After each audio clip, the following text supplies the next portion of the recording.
Welcome back to American Agenda. I'm Heather Childers along with Bob Sellers. There's growing fallout over Mayor Bill de Blasio making New York the first city in the nation to require vaccines for most indoor activities.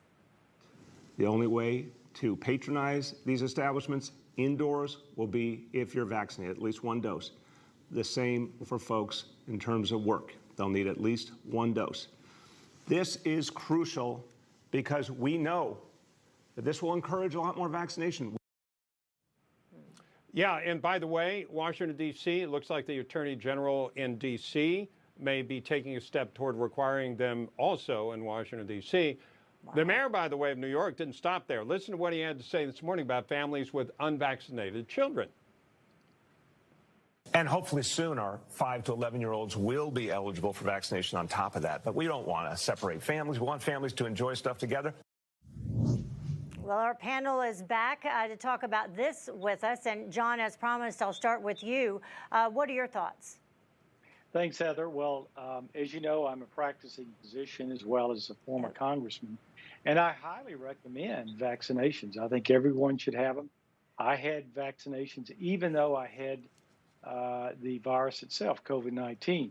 However, what the mayor is proposing is very dangerous. Eventually, they will expand to other types of facilities. And so people will not have the ability to retrieve things that they may need, perhaps.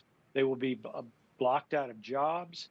And so this whole idea that adults cannot decide for themselves whether they have the vaccine is unconstitutional, and it's dangerous as well, and it sets a very dangerous precedent. Yeah, you know, Derrick, we talked about a little bit of this yesterday in terms of the numbers of folks who are not vaccinated here in New York City, and it turns out the majority of them are in fact minorities. 69% of blacks are unvaccinated, 58% of Latinos. And as a result, this mandate is sparking major outrage, including acting Democratic mayor of Boston weighing in saying this, that there's a long history in this country of people needing to show their papers, whether we're talking about this from the standpoint of, you know, as a way to after, during slavery, post-slavery. So your thoughts on this and people specifically that, you know, it will basically target at this point? Look, I don't know what to do. Wear the mask, take the mask off. You know, I've been vaccinated. Okay. It is crazy right now what's going on. But the thing about it is, you know, I think it should be viewed as racist, okay? Because I was just hearing today that Pfizer has now gone through the process, so now that it wouldn't be an FDA federal emergency, that they've gone through the approval process to hopefully, so that it'll be easier and it'll make it easier for people to get this vaccine. But the thing about it is, they have to understand a lot of folks right now, and it's Democrats. These are black folks who do not want to get this vaccine. And the reasons are very warranted. You don't have to look at anything other than the Tuskegee experiment. And that's the biggest thing that comes out when you start talking to people in the black community. They don't trust the government. They do not want to take this vaccine. And they're not going to take the vaccine. So now it does become a very racist issue. Yeah. Bob? That's a tough one. I'll tell you, because I've gotten the vaccine, okay? It seems to me that, yeah, so I think people should get the vaccine. I will say this. I feel like the people getting sick, by and large, are the people who haven't gotten the vaccine. So that's their choice to expose themselves to that. It comes down to how much risk is there from COVID, how much risk is there from the vaccine. I decided there was more risk to get COVID, that was more risky. But maybe that's, like you said, the Tuskegee, the experience of people of color has been different. Yeah. Bob, if I could respond, remember that the vaccine is nothing more than certain particles that come from the virus itself that won't infect. So there's nothing that the vaccine can do that the infection can't do, much worse. And everybody's going to get this infection if they're not vaccinated. Yeah, let's jump down to this statement from Mayor de Blasio, if we can, where he went on to say that it is needed for the city to recover. Listen. For so many people, this is going to be the life-saving act, that we're putting a mandate in place.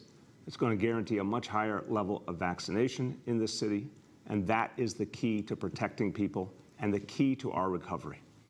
So, Jesse Jane, as we were just discussing, but you can still get COVID even if you are vaccinated. And from the study just released, you can still spread it to other people once you're vaccinated if you come down with it.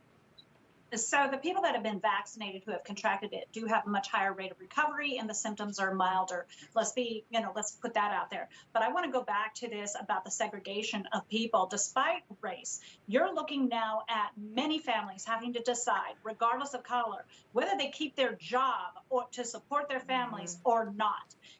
Kristi Noem came out in the Dakotas claiming that, oh, they have such a robust economy, people can just change jobs. I found that very elitist, that people can just change a job. She obviously hasn't been without a job herself in some time to know what it's like to have to leave a job.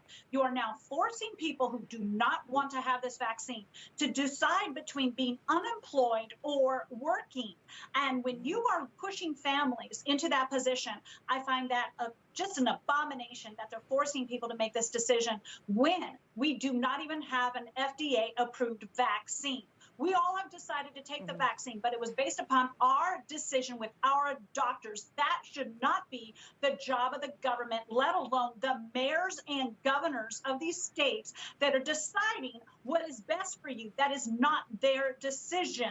Yeah. So we know that the jury is still out on this vaccine. And the fact is that when they're making families have to choose between a job and their family, and find that reprehensible. Yeah, and random people in restaurants, finding out about your health status and knowing whether or not you've been vaccinated, that speaks to all the privacy issues as well, which is a whole nother angle. Everyone stand by, though, because coming up, we're going to talk about Cuomo in crisis. And New York Governor Andrew Cuomo facing more calls to resign. State lawmakers are pushing for it. Just about everyone, they're pushing for impeachment. So even more prosecutors, though, are looking into the case. What will that mean? We'll have some breaking details up next.